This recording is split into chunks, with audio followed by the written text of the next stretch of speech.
So the objective is to buy 30,000 shares in 5 hours. So you don't know whether the stock will go up or down. Now we don't care about the strategy. Sum this up, wherever the maximum probability expected value is, that is where you will. So best bid is at 100, discretion range is 20 cents. You can determine these 3 things to figure out what your discretion range would be.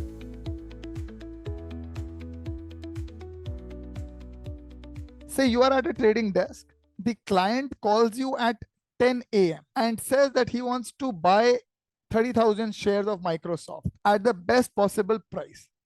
So the objective is to buy 30,000 shares in 5 hours by 3 p.m. Now, say the stock at 10 o'clock when he calls, the bid and the ask is around 920, bid 921.3. How do you think you should approach this problem? So you don't know whether the stock will go up or down. Now we don't care about the strategy. If we just want to buy, we don't know whether the next 5 minutes, 10 minutes, 1 hour, whether the stock will go up or down. Would you straight away fire an order for 30,000 shares at whatever best possible price, or would you just sit at the best bid? How do we figure this out? Maybe we can use ATR. That's true. If you have the historical data, but you have to be, so ATR, it might not cross the ATR. So VWAP is definitely one. VWAP is one. What is the volume weighted average price per minute, per 2 minutes, per 5 minutes? It's not only the price. What quantity will you place? How would you think about the quantity?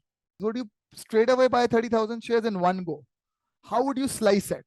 Maybe you are buying 1,000 every minute or 2,000 every minute. How will you slice it? So all these things, where to place the order, how far away from the bid should you be?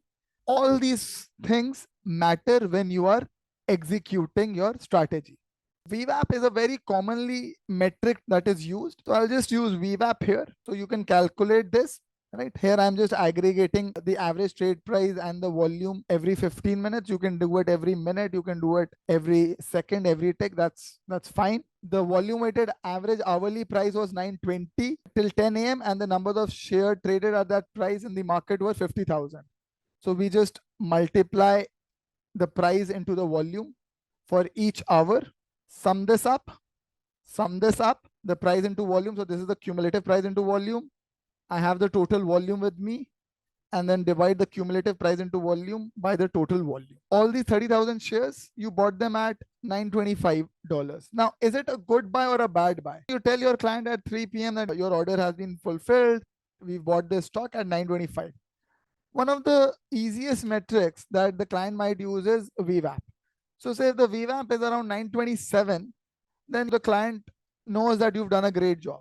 The daily VWAP was 927. For that particular day, you got the average of 925. So that's great. So the blue line is the continuous bids and the red line are the continuous asks. Now, where do you place your order? Do you place it somewhere in between? Do you place it at this blue line, below the blue line? This is the question. When you are executing the real-time price movements, but how do you decide with these price movements? How do you decide where to place my order? If you're always below the green line, at the end of the day, you would be better than the market. So if you have the historical data of probability of getting a fill, then you can easily figure out where to place your order.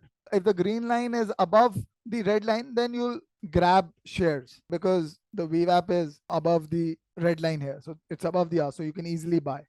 But when it's around the blue line and the gains in probability where to place your order, the probability of fill can help you out. Wherever the maximum probability expected value is, that is where you will place your bid. Now, this blue line is ever evolving.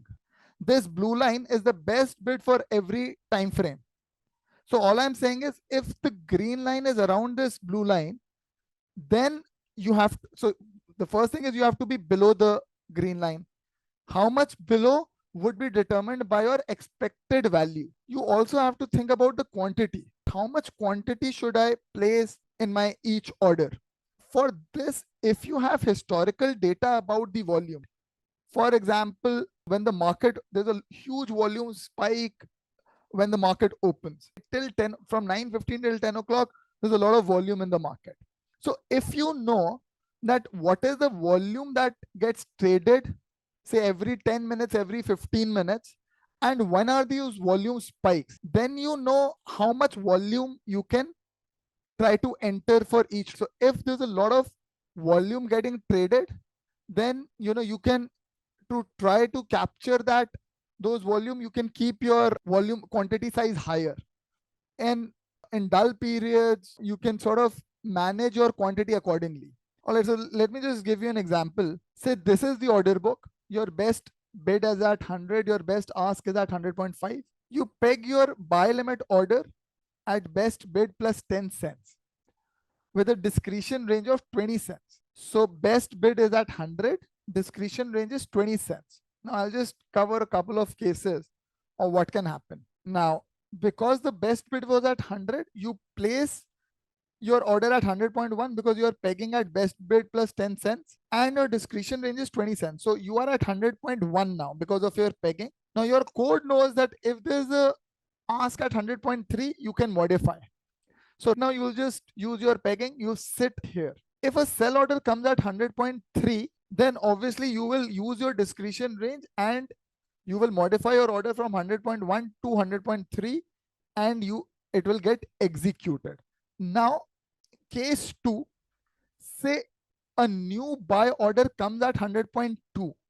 What will happen if you are using pegging plus discretion? What happens is you are at 100.1, best bid comes at 100.2. You will, because you are pegging at the best bid plus 10 cents, automatically your code gets it modifies your current order from 100.1 to 100.3 because 10 cents better than the best bid. As soon as it does it to 100.3, as soon as it does it, now this 100.5 is within your discretion range.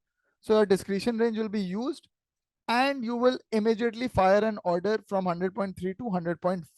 One thumb rule, as I said, was always check your fair price. Don't never send an order beyond the fair price. And I'll give you some other thumb rules that you can follow to avoid getting manipulated. So if there's a sudden spike of volume, maybe like 5 times more than the average depth in the book, there's something not right. So it's and I always tell this to my colleagues, it's better to sit outside of the market than being manipulated. I would rather not make 10 cents, but as opposed to it's better just sitting out, not making that extra 10 cents than losing 20-30 cents. A formula like this, right? Base discretion range around 50% of the bid ask spread plus trend into some parameter that increases the discretion range and liquidity. If there's more liquidity, then you decrease it. So you can determine these 3 things to figure out what your discretion range would be. At the end of the day, the idea is to create different scenarios and evaluate them based on the expected value.